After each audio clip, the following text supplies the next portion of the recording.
প্রধানমন্ত্রী তারেক রহমানের বিভিন্ন কর্মসূচি নিয়ে খবর রাখতে সচিবালয়ে আছেন সহকর্মী মোহন ইসলাম। আমরা যুক্ত হচ্ছি তার সাথে। মোহন, প্রধানমন্ত্রী সচিবালয়ের কর্মসূচি সম্পর্কে আমাদেরকে জানাবেন। কোনো বৈঠক চলছে কিনা এই মুহূর্তে?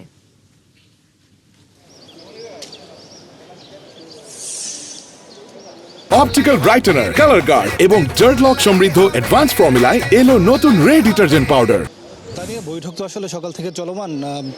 কোনো মন্ত্রণালয়ের সাথে বৈঠক শেষ করছে, তারপরে আরেক মন্ত্রণালয়ের সাথে আসলে বৈঠক শুরু হচ্ছে। এরকম পরিস্থিতির মধ্য দিয়ে কিন্তু প্রধানমন্ত্রী আজকে সারাদিন চলছে। এরই মধ্যে কয়েকটি বৈঠক শেষ হয়েছে। আমি যদি একটু বলি যে মুক্তিযুদ্ধ বিষয়ক মন্ত্রী আপনার বীর মুক্তিযোদ্ধা হাফিজউদ্দিন আহমেদ এবং ইশরাক হোসেন যিনি প্রতিমন্ত্রী, তারা বৈঠক করেছেন। বৈঠক শেষে তারা কিন্তু আমাদেরকে সংক্ষিপ্ত একটি ব্রিফ করেছেন। বলেছেন যে জুলাই যারা আহত এবং শহীদ পরিবারের যারা সদস্যরা রয়েছে তাদেরকে পুনর্বাসনের জন্য প্রধানমন্ত্রী যে নির্দেশনা দিয়েছেন তা কেমন বাস্তবায়ন হয়েছে তা জানতে চেয়েছেন প্রধানমন্ত্রী।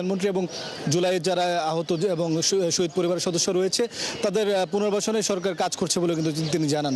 মুক্তিযোদ্ধার বিষয়ে বলেছেন যে মহান মুক্তিযুদ্ধে আসলে যারা অংশ নিয়েছিলেন তার বাহিরেও আসলে অনেক ভুয়া মুক্তিযুদ্ধ সেই তালিকায় ঢুকে গিয়েছিল আপনার বিভিন্ন সরকারের সময়, বিশেষ করে গত আওয়ামী লীগ সরকারের সময়। সেই বিষয়টি আসলে চিহ্নিত করা হচ্ছে। আপনার মুক্তিযুদ্ধ কাউন্সিল যেটি রয়েছে সেই কাউন্সিল চিহ্নিত করে সেই ব্যবস্থা নেওয়া হচ্ছে। ইতিমধ্যে 30 জনের মুক্তিযুদ্ধ সনদ বাতিল করা হয়েছে বলে কিন্তু মন্ত্রী জানিয়েছেন। এবং আরেকটি জিনিস বলেছেন যে যারা ভুয়া মুক্তিযোদ্ধার সনদ নিয়ে আসলে বিভিন্ন সুযোগ সুবিধা নিয়েছেন সেই সুযোগ সুবিধা কিন্তু রাষ্ট্র ফেরত নেবে বলে কিন্তু তিনি বলেছেন। তারপরে আমরা দেখেছি একটি বৈঠক শেষে স্বরাষ্ট্রমন্ত্রী সালাউদ্দিন আহমেদ তিনি বেরিয়েছেন এবং তিনি বেরিয়ে বলেছেন যে বৈঠকের বিষয়ে তিনি বলেননি যে সে অর্থে, কিন্তু তিনি আরেকটি বিষয় বলেছেন যে যেহেতু 12ই মার্চ আসলে প্রথম সংসদ বসতে যাচ্ছে ত্রয়োদশ জাতীয় সংসদে, সেই সংসদে আসলে বলেছেন যে সেখানে যারা আপনার সংসদ সদস্য হিসেবে শপথ নিয়েছেন তারা তো থাকবেন, যেহেতু এখানে আসলে বিরোধী দল অর্থাৎ আপনার জামায়াত এবং এনসিপির সদস্যরা এখানে জাতীয় আপনার সংবিধান সংস্কার পরিষদের একটি শপথ নিয়েছে। সেই শপথটির আসলে সদস্য হিসেবে থাকার সুযোগ নেই। এবং আরেকটি বিষয় বলেছে যে ডেপুটি স্পিকার হিসেবে বিরোধী দলকে তারা মৌখিকভাবে প্রস্তাব দিয়েছে। এখন দেখা যাক আসলে যে শেষ মুহূর্তে সংসদ বসার পর আসলে কী কী ব্যবস্থা নেওয়া হয় বা কী কী জিনিস গৃহীত হয়। তানিয়া।